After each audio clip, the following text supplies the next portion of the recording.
పాపం నిన్న పడ్డ వర్షానికి వాటి గూడంతా పాడైపోయింది అనుకుంటా.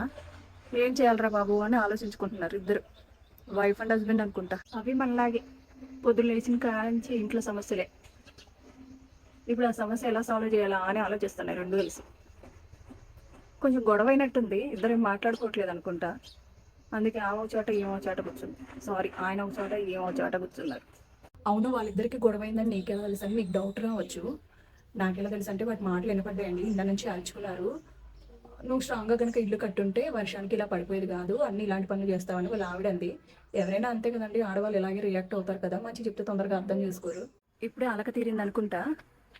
ఎంతసేపు అని అలిగి కూర్చుంటే ఇల్లు ఎలా గడిచిద్ది అనేసి ఇద్దరం కలిసి పరిష్కరించుకోవాలి సమస్యనని ఏదోటి నిర్ణయం తీసుకున్నారు అనుకుంటా. కొత్తగా మళ్ళీ వెళ్ళి ఆ గెడ్డ ఏదో ఉంటుంది కదా, ఇద్దరం కలిసి తెద్దామని అనుకుంటున్నారు. అంతే, వైఫ్ అండ్ హస్బెండ్ అన్నాక అలాగే ఉండాలి. వస్తూ ఉంటాయి గొడవలు, పోతూ ఉంటాయి.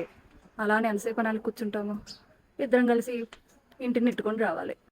ఇప్పుడు దాకా మీరు చెప్పింది నమ్మట్లేదు కదా, కావాలంటే చూడండి. ఇద్దరు వెళ్ళిపోయారు, గిడ్డ తీసుకొని వస్తారు, కొత్త ఇల్లు కట్టుకుంటారు. కొత్త ఇల్లు కట్టుకున్నాక మళ్ళీ వాళ్ళ ఇల్లు మీకు చూపిస్తాను.